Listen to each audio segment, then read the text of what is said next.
亲爱的朋友们，欢迎来到微光夜读。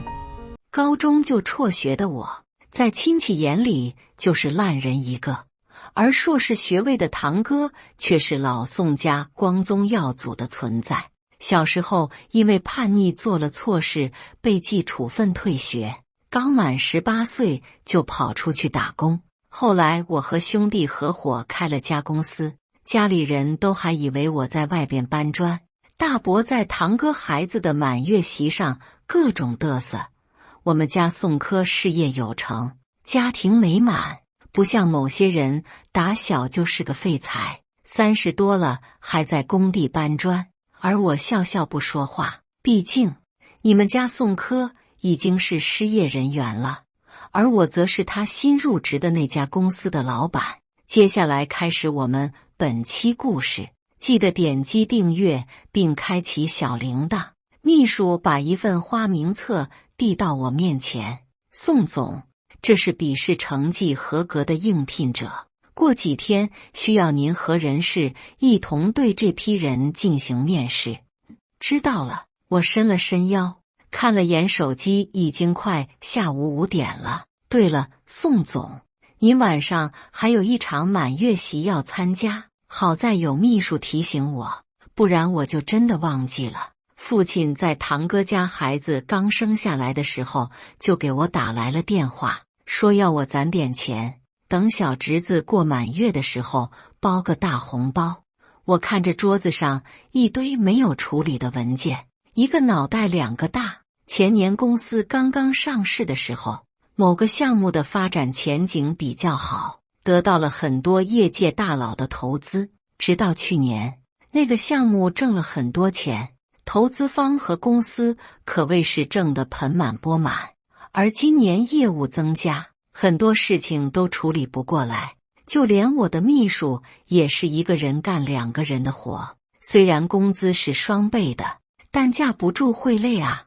我接过那份花名册，看着一个接一个应聘者的资料，惊讶的都张大了嘴巴。不是，笔试成绩第1名的这哥们竟然是个双学士学位的人才，一路过5关斩6将，就是为了应聘产品助理。还有跟这哥们差5分考了第2名的这个人，虽然只是个毕业生，但却就读于某名牌大学，荣誉栏的框框里都写不下他的奖项了。是我疯了，还是这个世界疯了？现在外边内卷这么严重的吗？一个小公司竟然能让天才学霸挤破脑袋的想要进来，要是让他们知道公司老板竟然是一个连大学都没有上过的人，会不会崩溃？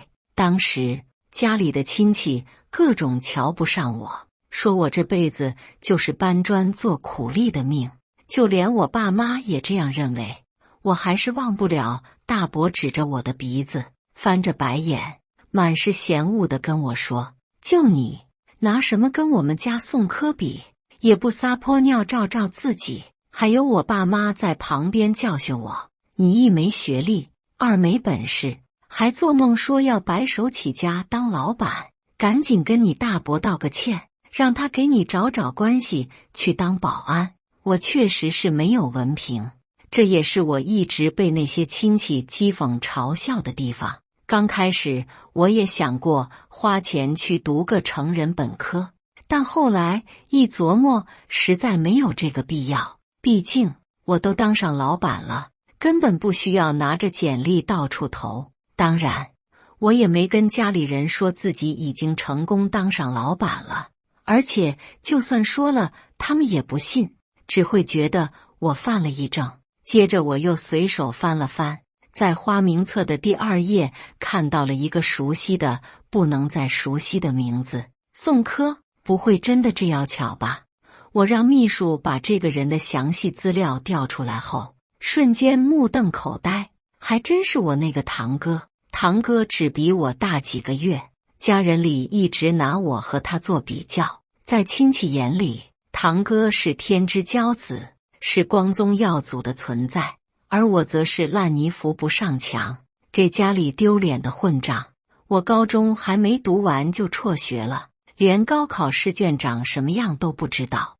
而堂哥是学校里保送的优等生，后来还顺利考上了研究生。还记得前几年，爷爷过80大寿，寿宴上，爷爷拉着堂哥给他的亲朋好友们介绍，一脸骄傲地说老宋家出了个天才，然后又当着众人的面把老宋家奉为传家宝的一对景泰蓝花瓶给了宋柯。小柯啊，这对花瓶只有你有资格收着，咱们老宋家就靠你光宗耀祖了。话落，七大姑八大姨都拍手叫好，只有我被安排在角落里，跟一条不受主人家待见的丧家犬别无二致。大伯也注意到了我，但话里话外都是侮辱。一颗老鼠屎坏了一锅粥，以后咱们老宋家可不能再出这么个废物玩意。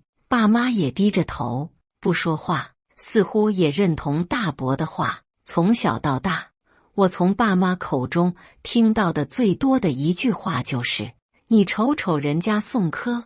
而从那时起，我爸妈更是觉得我给他们丢人。至于那些亲戚，这么多年除了回老家或者有事能聚在一起，基本上我都没有联系过他们。当然他们也跟躲瘟神一样躲着我，生怕我张嘴跟他们借钱。后来我还是听我爸说，宋柯在一家小有名气的公司工作，按照我爸描述的那样，宋柯今年年初应该已经爬上部门经理的位置了。浩子啊，不是爸说你瞅瞅人家小柯都要当上经理了，听你大伯说领导还有意培养他当接班人，你再看看你一事无成。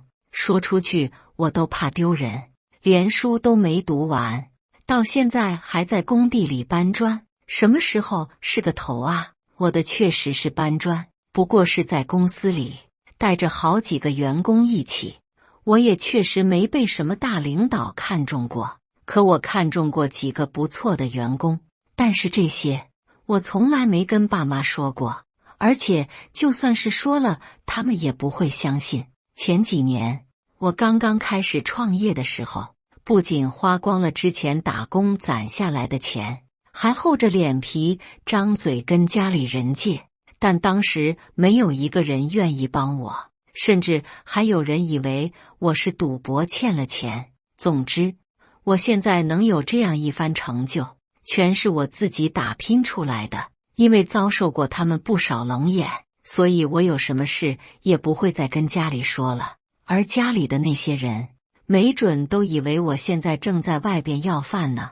我看着宋柯的个人资料，他刚离职不久，至于离职的原因，只写了一个自愿辞职。我记得宋柯所在的公司前不久发生了一件大事，说是内部资料泄露，公司高层调查了很久，找到了罪魁祸首，连带着在那个人手底下做事的人全都辞退了。后来那几个人不甘心，准备劳动仲裁，而公司也不想吃哑巴亏，直接发出律师函，好像是有人在中间调和，才把这件事压了下来。就算那件事跟宋柯没有关系，现在大环境不是很好，他也不好找工作。至于我的公司能在这个时候做出成绩，想来是时运亨通吧。宋柯那样一个眼高的人，如今把简历投到了我这里，估计是海投的时候顺带也发过来了一份。如果他面试的时候看到我坐在老板的位置上，估计会发疯吧。我还没来得及感叹，就被手机铃声打断了。来电显示是我爸。浩子，你到哪了？可别忘了你小侄子的红包，秘书早就帮我准备好了礼物，是专门定制的小金锁。我示意秘书把东西收拾好，随后走出了办公室。我爸还在喋喋不休地说着，海城最大的酒店你知道在哪吗？到时候你打个车过来吧，记得换身干净点的衣服，别土里土气的。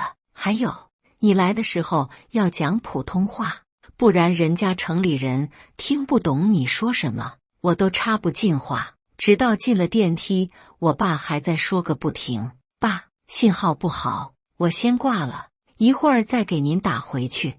我上了观光电梯，到了低楼层的位置，看到了在大楼外的玛莎拉蒂。这辆车是去年买的，也就谈合作的时候开过几次，其他时候都是让司机小陈保养。出了电梯，手机又收到我爸发来的几条消息：你来了就少说话啊，别到时候又遭人家笑话，真是不让人省心。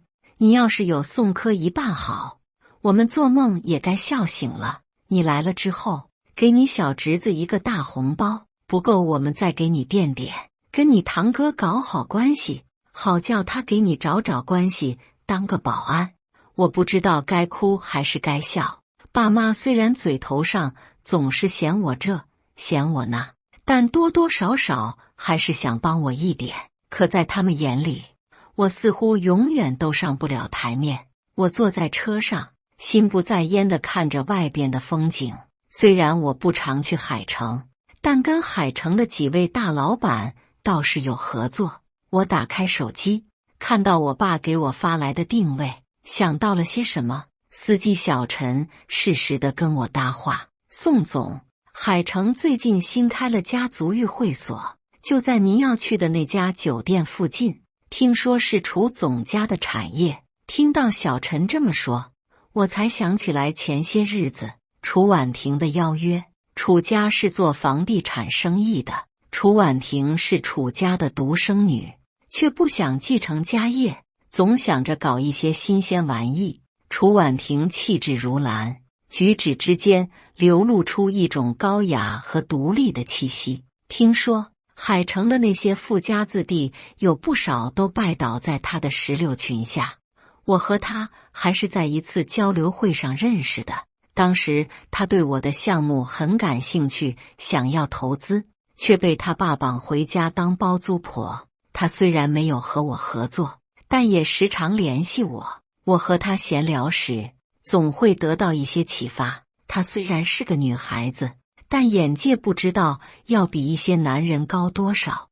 我和她互相欣赏，算是很合得来的朋友。前不久，她还邀请我来海城，去体验一下他们家新开的足浴会所。想着总是拒绝她的好意，也不像回事，于是就给她发了条消息：婉婷，我来海城了。见。消息刚发出去，楚婉婷就给我回了消息：浩哥，你现在在哪？我这就去找你。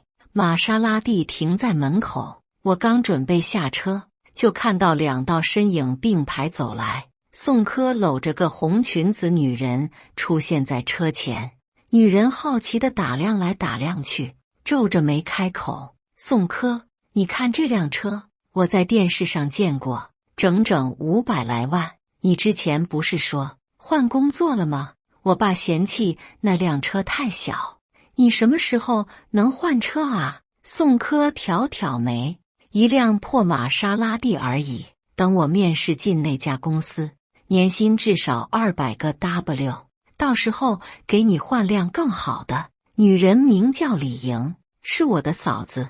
两人结婚的时候，我曾经去过一次，包了个大红包，还被李莹嘲讽过，打肿脸充胖子。李莹条件很好，最看不惯的就是人穷志短的我。当时我爸妈都很尴尬，但是周围亲戚笑个不停，只因为是学历不如宋柯，在别人眼中就是混小子。每次只要一参加家宴，就免不了会被一顿责罚，还会被当成宋柯的对照组。此刻我看着两个人在我车前走来走去，只觉得晃眼至极。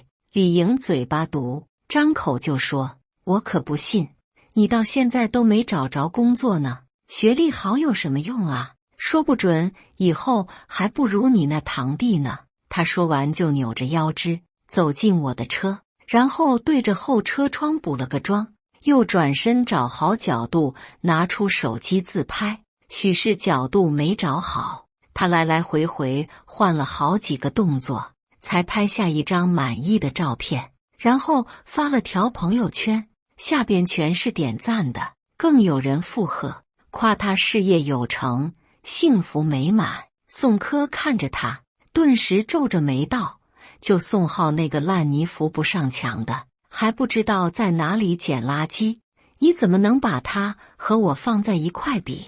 你放心，我已经收到面试通知了，马上就能入职。小陈坐在驾驶座上，回过头看了我一眼：宋总，要不要？我直接抬手：不必。这时催我上楼的电话再次响起，我犹豫了一下，只能从车子里走出，而李莹也因此被吓了一跳，脸色煞白。啊，眼瞎了吧？没看到有人吗？我轻笑一声，眼神不好的应该是你吧？我的车早就停在这里了。宋浩，怎么是你？惊讶的神色出现在宋柯脸上，就连他旁边的李莹也是吃了一惊。两人轮番扫了我一眼，接着便齐齐开口：这车是你的？我并未言语，就听李莹冷嗤一声：怎么可能是他的？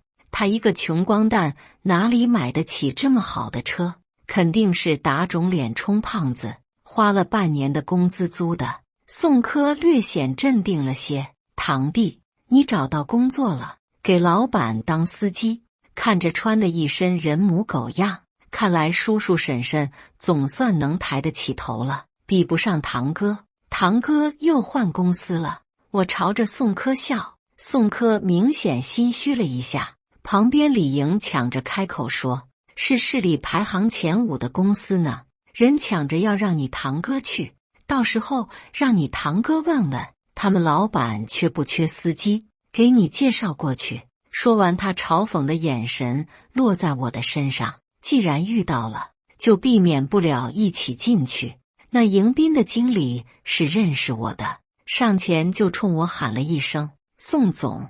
身后两人动作齐齐僵住。李莹冲着宋柯笑了笑，没想到这酒店服务员还挺上道，知道你马上要做高管了。我顿了一下脚步，接着便朝电梯口走，就见李莹嫌弃地看了我一眼，冲着我喊：这里的酒店都是要刷卡才能上电梯的，我们家好不容易才托关系订上的呢，只能走楼梯，那边是贵宾才能走的，土包子。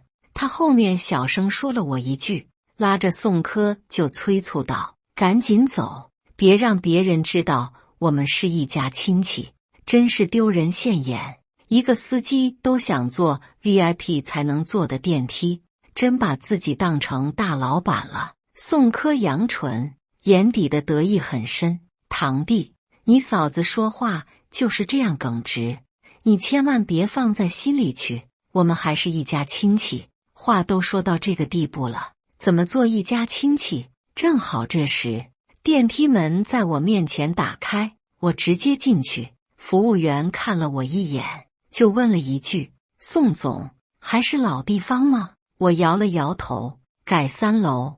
我慢慢悠悠地走到酒店时，亲戚们来的都差不多了。我爸妈还在酒店门口张望着，看到我来了之后，紧皱的眉头才稍稍舒展。你这小子，不是叫你早点来了吗？怎么这么不像话？我爸一点笑模样都没有，把脸一沉，吊儿郎当的，真没规矩。你堂姐堂妹早早的都来了，你现在才到，我是掐着点来的，距离宴席开始的时间还有15分钟。爸，我这不是没迟到吗？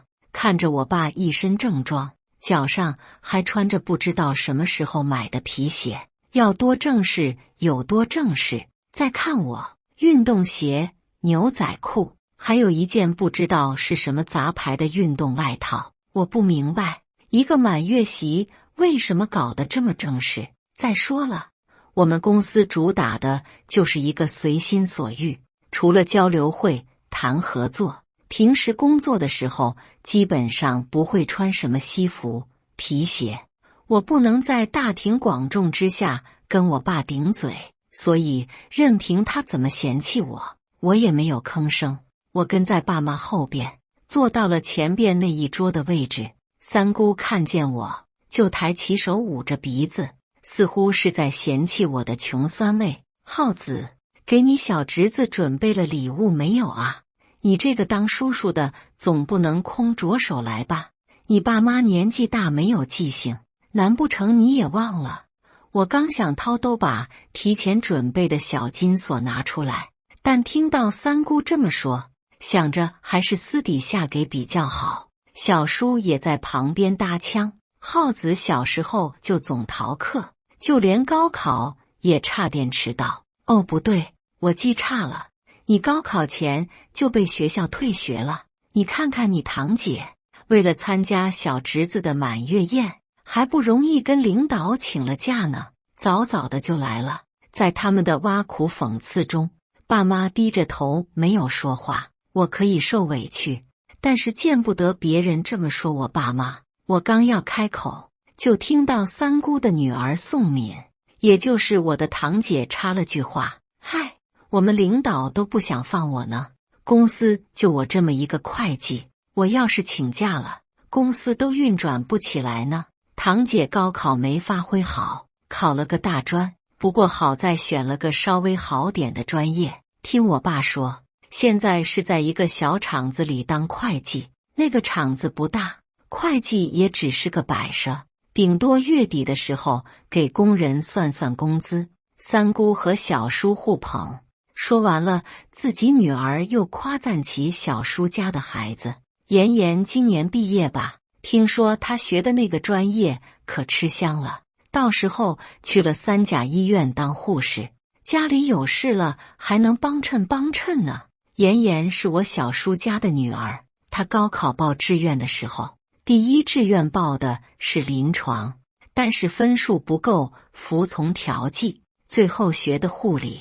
她倒是考了个本科学校，但却是民办的，每个学期的学费都要花一大笔钱。不过他们好歹是大学生，有文化，比我这个高中辍学的强了不是一星半点。我爸尴尬地喝了口茶水，我妈也在别人看不到的桌子底下踢了我一脚。他们的用意我不是不知道，无非就是想让我装鹌鹑，别说那些讨人厌的话，然后再适时地讨好他们几句。毕竟他们的工作体面，更何况以后万一有用得到他们的时候，好办些。可我懒得做这些虚的，我到现在都没有忘记当时创业的时候，低三下四找他们借钱，换来的却是嘲讽和鄙夷。如果不是顾着我爸妈的缘故，我甚至都要和他们断绝来往。我妈见我没反应，又在桌子底下踹了我一脚，她给我使了使眼色，我这才无奈地端起茶杯。三姑、小叔，咱们也好长时间没见了，这杯我以茶代酒敬你们。小叔直接无视我，继续跟旁边的人说着闲话。三姑敷衍地点了下头，连句话都没说。堂妹还算是有礼貌，冲着我笑了笑：堂哥，好久不见了，你应该也挺忙吧？现在挣个钱都挺难的。我妈也开始打圆场：哎，浩子有啥忙的啊？敏啊，你认识的人多，到时候帮你堂哥在厂子里找个活吧。堂姐也随了三姑的性子，捧高踩低：二婶，你真是为难我了，现在就算是当保安都得要学历，再说我们厂子现在都不缺人，好多人花钱走关系都进不去呢。刚才对我半搭不理的三姑也说话了：是啊，小敏的厂子可不是随便什么人都能进的，那也是要看学历的哟。三姑冲着我翻了个白眼，打我入座，她都没拿正眼看过我。算了，我一个公司的老板，也不屑跟他这样一个长舌妇争辩。毕竟有句话怎么说的来着？狗咬你一口，难不成你也爬过去咬它？堂姐又换了话题：妍妍，你是在海城的友谊医院实习的吧？你要不然搭根线，也帮你浩哥找个在医院上班的女朋友。我倒是忘了，宋柯的老婆就在友谊医院上班，不过不是护士，是药房里拿药的。嫂子的爸，也就是宋柯的老丈人，是海城市医院的主任，如今退休返聘在友谊医院当副院长。家里只有嫂子这么一个女儿，宝贝的不得了。宋柯跟嫂子是大学校友，听说宋柯花了不少心思才把人追到手，至于是不是倒插门就不知道了。不然，即使宋柯学历不低，否则凭借家世根本就没机会跟嫂子娘家结亲。堂妹摆摆手，笑着说：“我哪有那么大的本事？再说了，宋柯大哥是要颜值有颜值，要才华有才华，不然怎么会吸引同样优秀的嫂子啊？”小叔也跟着说：“所谓是鱼找鱼，虾找虾，想要找个好对象，那也得掂量自己是几斤几两啊。对了，浩子，你出去打拼这么多年了，什么时候才能混上月薪2000的活啊？”听着他们一句接一句的嘲讽，我差点忍不住翻脸。这时候，宋柯牵着嫂子的手站在台上，屏幕上放着小侄子的相片，主持人也适时地开口：“非常感谢诸位在百忙之中参加这场满月宴，让我们有请子涵妈妈的领导周院长为我们的小宝宝赐福。我们这边有个不成文的规矩，就是得在孩子满月的时候，请来一位德高望重的人给孩子赐福。宋柯现在是无业游民，也没有积攒多少人脉关系，所以给孩子赐福的人自然是嫂子那头的。只是主持人竟然没有说出孩子的姓，不知道是太紧张还是另有原因。我本就是来吃席的，才不会管那些有的没的。趁着所有人的注意都在台上，我拿起筷子就是夹了口距离我不远的菜。别说，这海城大酒店的菜倒还真好吃，起码比公司食堂里的好吃很多。到时候叫公司的做饭师傅来这边进修一下。我扒拉着缸上的菜，留出耳朵听周围的动静。不过这周院长的声音莫名有一种熟悉感，是怎么回事？我放下筷子，往台上瞥了一眼，这不是上次非要拉着我去他们医院割痔疮的老周头吗？原来他是友谊医院的院长。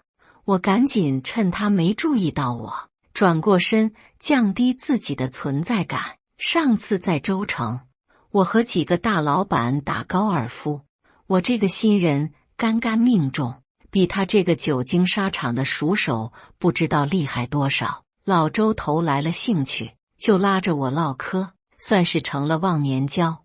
他时不时就给我推荐体检套餐，软磨硬泡，非要叫我把公司员工每年的体检定在他们医院。州城和海城还是有些距离，我就婉拒了。前段时间公司有点忙，我也没去打高尔夫，老周头就天天给我发骚扰短信。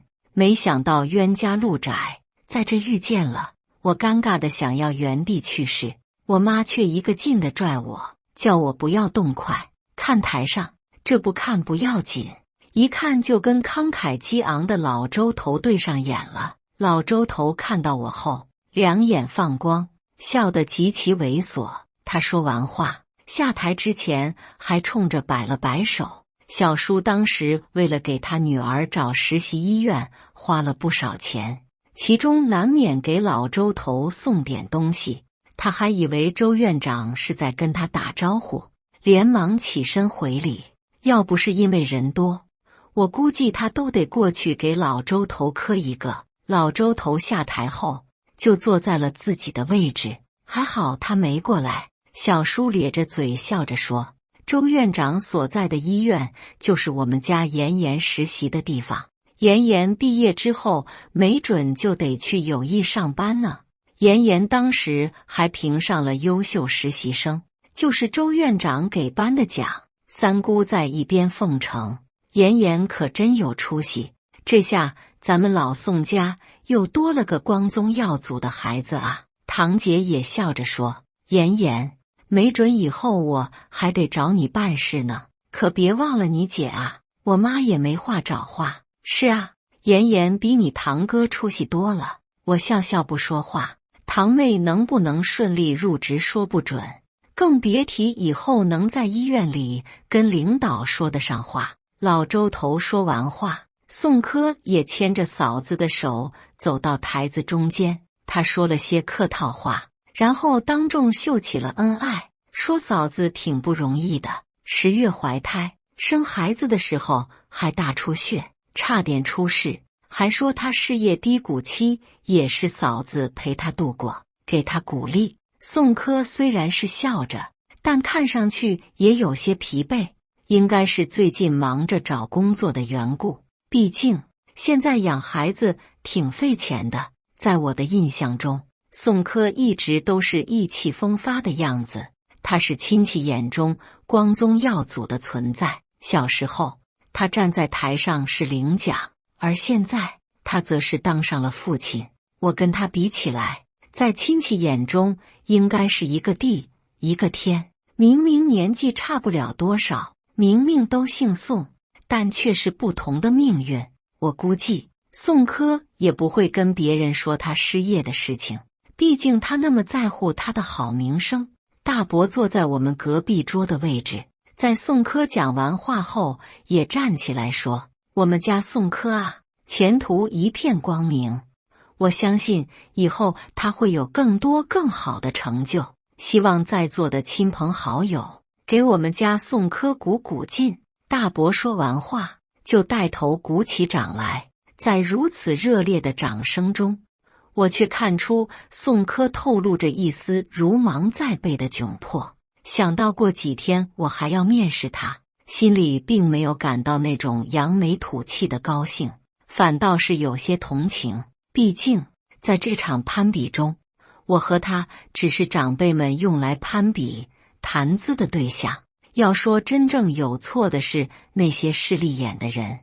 我拿出手机给秘书发了条消息，面试人员的花名册里，你去调查一下那个叫宋柯的是什么原因离职的，我得查清楚宋柯是因为什么被辞退的。如果只是经济裁员，那倒还好说，他的能力我也算清楚，倒也不是不能用，但要是涉及到损害公司利益，我又怎么可能会把这个定时炸弹放到身边？秘书很快回复了我，好的，宋总，我尽快给您答复。宋柯和嫂子在台上说完话后，就下来跟宾客们寒暄。小叔赶紧站起来跟嫂子说话，莹莹啊，真是辛苦你了，给我们老宋家生了这么个大胖小子。妍妍，赶紧过来叫嫂子。听到小叔的吩咐，堂妹也站起身来跟嫂子说着客气话。小叔还得抓住嫂子这条人脉，把堂妹塞到友谊医院上班。嫂子听到小叔这么说，皱了皱眉，回了一句，子涵是李家的宝贝。话落，小叔明显愣了一下，但很快就反应过来，对，孩子是你和宋柯的爱情结晶，哈哈哈。但我却看到宋柯脸上明显有些不悦。同样身为男人，其实我也看出了他内心的真实想法。宋柯大男子主义比较重，如今更是处于待业的状态。而嫂子生下孩子后，不仅有津贴产假，更有娘家撑腰。如今看来，宋柯更像是吃起了软饭。小叔作为宋家人，上赶着找嫂子娘家办事，不就是给宋柯添堵吗？这时候，宋柯的手机响起了来电铃声，也不知道他是不是不小心按下接听键后还开了免提。手机那头传来声音，宋先生，恭喜您成功进入面试环节，请您3天后准时参加我们公司的面试，届时我们老板也会到场。宋柯十分恭敬地回复道，好的，谢谢您。如果没听错的话，电话那头说话的人应该是人事部的小刘。人事部的工作效率倒是挺快，现在就把电话打到入选面试的人员这里了。挂断电话后，宋柯脸上的阴霾一扫而光，跟大伯父说了他即将面试的事情。戴伯父听到这个好消息，别提多高兴了，又举起杯子从主持人手中拿过话筒，庆祝双喜临门。我在台下看着这一出好戏，一扭头就跟老周头打了个照面。老周头冲着我摆摆手，然后指了指手机，示意我看消息。我这才发现，从老周头入席到现在，已经给我发了好几条微信，都是约我打高尔夫。人菜瘾又大，说的就是老周头这种人吧。我给他回了句消息，定了个时间，又专心致志地吃起饭来。而其他人的注意力都在宋柯和大伯父身上，丝毫没有注意到我和老周头的互动。三姑和小叔也跟着附和，顺带还贬低了我几句。呵，这些阿谀奉承的人肯定死也想不到，过几天面试宋柯的老板就是我。桌子上又上了道新菜，我刚要转桌夹一口，小叔又十分恭敬地举起酒杯站起来。我扭过头一看，是老周头端着酒杯走了过来。老周头半路上被嫂子爸爸拉过去喝了一杯，我耸了耸肩，装作若无其事的样子继续干饭。小叔尴尬地笑了笑，又坐了下去。我真的很想问问他，这来回站起来又坐下的屁股疼不疼？他要是有痔疮，我可以介绍他去老周头那里割一下。刚才的热闹劲渐渐没了，大伯也走过来和他这几个兄弟姐妹以及小辈说话。小敏工作挺忙的吧？真是麻烦你，还得给领导请假啊。妍妍，你今年毕业想好去哪个医院是上班了吗？到时候大伯找你做体检去啊。而轮到我，大伯鼻子不是鼻子，眼不是眼的，哼了一句：你怎么来了？这是觉得我过来给他丢人了。我礼貌地笑了笑，毕竟老辈不懂事，我这个小辈也不能跟着学坏。大伯这是说的什么话？堂姐那么忙都过来了，我怎么不能来？难道我被宋家除名了？对于我的三连问，大伯的脸一下子就黑了。我爸不想跟大伯闹僵，赶紧给他找了个台阶下。你这孩子，你大伯这不是怕你老是请假被扣工资吗？是啊是啊，他大伯耗子嘴笨不会说话，你别介意啊。扣工资，我一个公司老板不给员工扣工资就已经算得上良心企业家了。没事，公司里没人能扣我工资，倒是大伯这么不想让我来，难道是怕我把你家吃穷了？大伯没想到我会当众让他难堪，瞪了瞪眼。我家大业大不怕被你吃穷，想吃你就多吃点。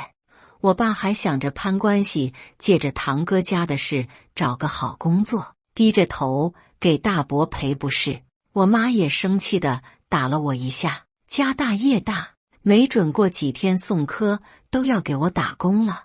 大伯现在竟然还打肿脸充胖子说这话，我也不想吃太多，毕竟还要留着肚子跟楚婉婷一起去泡脚，到时候想吃什么没有。这个小插曲很快就过去了，但是更精彩的还在后边呢。老周头跟嫂子的爸爸说完话，就举着酒杯大步走到我这边。小宋，小宋，一大桌子的人都姓宋。小叔以为老周头是在叫他或者他女儿，而大伯作为主家，以为老周头是过来跟他说话。他们兄弟俩都站了起来，准备迎接老周头。但老周头接下来的一句话让所有人瞠目结舌：宋浩，你小子是不打算搭理你老哥我了吧？大伯、三姑、小叔嘴长得都能吞下一个西瓜，眼睛瞪得比灯泡还大。三叔不敢相信地掐了自己一下，跟三姑确认不是幻听之后，问我：浩子，你跟周院长认识？我点点头。那你跟周院长是怎么认识的啊？很熟吗？我扭头朝老周头招了招手。宴席上人来人往，过道不是很好走，老周头还有一小段距离才能走过来。公司叫我谈业务的时候认识的，也不算很熟吧，反正他总让我喊他老哥。老周头待人挺热情的，这是众所周知的事。三叔听我这么一说，觉得也没什么大不了，又叫堂妹站起来，举着酒杯等老周头过来。等他过来之后，三叔还没来得及自我介绍，就被老周头当作空气一样忽视了。我笑着上前一步，跟老周头碰了个杯：老哥，少喝点，别到时候醉酒打不了球了。老周头开玩笑地捶了我一下，笑呵呵地说道：哎呀，你小子就知道打趣我，最近怎么样啊？什么时候有空能请您这个大忙人陪我玩会？看来他是铁了心的要抓住这次机会和我切磋切磋技术了。我没办法，只能答应。其他人都惊掉了下巴，说不出话来，而我爸也还没反应过来是怎么回事，觉得我对老周头称呼的这句老哥有点不合规矩。你这臭小子真是无法无天了，怎么能这么称呼周院长？老周头摆摆手，忙说没事，然后又不怀好意地说了句：不叫老哥也行。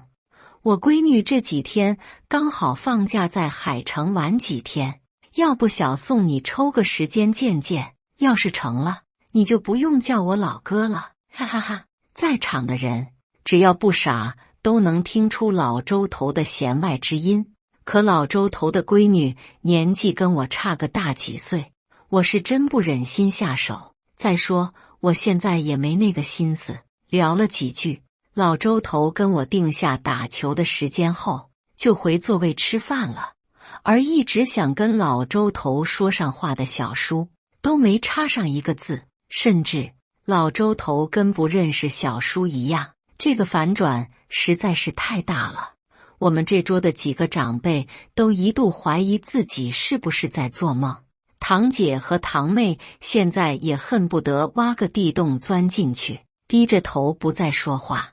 我爸妈的反射弧有点长，见其他几个人不说话，就开始问我：浩子，你实话跟爸说，你现在在干什么工作啊？就跟朋友一起做小买卖。我说完话就继续坐下夹菜，都不用士别三日，就不到1个钟头的时间，那几个趋炎附势、捧高踩低的家伙都没再用那种鄙夷的眼神看我了。而我爸妈在不知不觉中也挺直了腰杆。宋柯刚才被老丈人叫过去说了些话，现在才又回来。大伯见堂哥回来了，黑着的脸也渐渐有了些别的颜色。来来来，宋柯给你叔叔姑姑他们敬酒。三姑和小叔也开始转移话题。真是恭喜小柯了，事业有成，家庭和睦。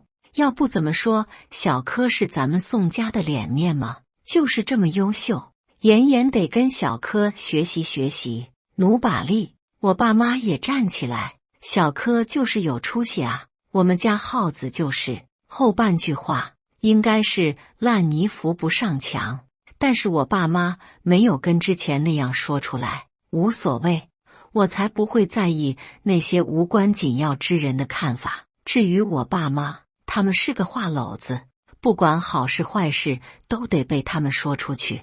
在生意场摸爬滚打过的我，也深知闷声发大财的道理，所以我开了家公司当老板的事，能不说就不说吧。就在这个时候，秘书给我发来消息：宋总，查出来了，宋柯是因为泄露资料被辞退的。我没想到一直自诩清高的宋柯会做出这样的事情，因为被家里人捧得很高，所以他一直很看重自己的名声。到底是什么会让他变成了现在这副样子？难道是因为钱吗？不管怎么样，这样的人是不能放进公司里的。人性是很复杂的，难保他以后不会做出对我的公司不好的事情，那就不要让他进入下个环节了。消息刚刚发送过去，宋柯也收到了电话。大伯以为是好事，竟还特意让宋柯开免提。我想劝，但已经来不及了。宋柯先生，您好，因为您之前的一些行为，我们公司暂时不考虑您了，您不用来面试了。大伯如遭雷劈，愣在原地。宋柯经历了这样的大起大落，拿着手机的手不受控制的颤抖。嫂子这个时候也过来了。宋柯，子涵哭了，你快去哄哄。嫂子的话犹如压死骆驼的最后一根稻草，哭了你就去哄啊，反正他也不姓宋。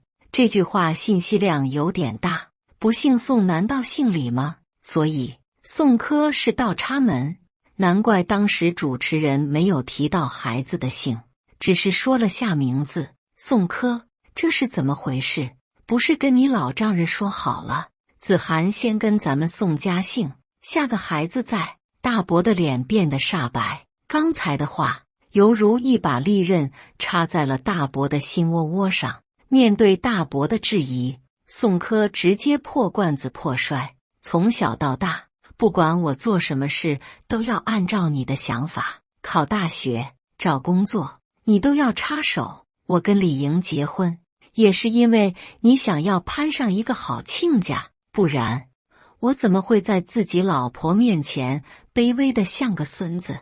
怎么会为了多挣点钱做了错事被公司辞退？现在好了，工作丢了，孩子也不跟我姓，面子里子都没了。宾客们吃的差不多了，早早的散了。三姑和小叔见情况不对劲，也带着堂姐堂妹走了。虽然宋柯把脸面丢出去了，但三姑和小叔以后免不了会有用到大伯家的时候，所以也当着面说什么，但背后怎么样就不一定了。宋柯做错了事就得承担后果，我并没有因为没有录用他而感到内疚，更没有产生那种大仇得报的快感。我摇了摇头，拉着爸妈也离开了。到了酒店门口，司机小陈已经把车开过来了，而楚婉婷似乎也在酒店等了有一会儿了。大忙人，你可算是出来了，不然我都要进去抢你了。楚家是海城有名的房地产商，就算没有见到真人，三姑小叔他们也在电视上看到过。抱歉了，让你等这么久，要不今天的这顿我请。作为男士，我的确不该让女孩子等着，所以没有一点犹豫地提出要请客。楚婉婷似乎也料想到我会这么说，俏皮地吐了吐舌头。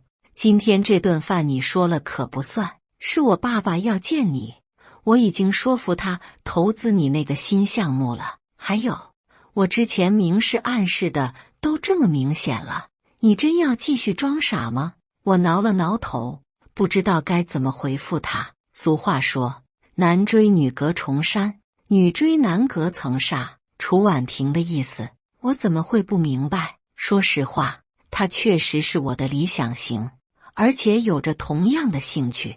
但我想白手起家，靠自己的能力把公司做大做强。嗨，我爸妈就我这一个独苗苗，要是入了你家的门，他们怎么办啊？笨蛋，都这个年头了，谁还搞这个啊？你就答应吧，不影响你给宋家传宗接代，而且就算创业失败了，你还能当我爸的接班人。楚婉婷都这么说了，我要是再拒绝，就是真不知好歹了。我在周围人的注视下，牵起楚婉婷的手，坐上了玛莎拉蒂，另外还叫小陈安顿好我爸妈。从这之后，之前瞧不上我的那些亲戚，逢年过节都能收到他们的祝福。对于这些，我并不在乎。说句好话，说句坏话又不能让我掉块肉。至于堂姐，听说她在的那个小厂子倒闭了，现在找不到工作。而堂妹因为读的大学是民办的，连报名参加友谊医院招聘考试的资格都没有。宋柯也老老实实的做着家庭主妇，而我幸福美满，赚的也盆满钵满。不过老丈人和老周头最近迷上钓鱼了，但不知道为什么就是空军，而我每次都能钓上大鱼。感谢大家的观看，本期故事精彩吗？欢迎大家在下方评论区吐槽。如果你喜欢这类故事，记得点击订阅微光夜读，并分享给更多的人，这会对我帮助很大。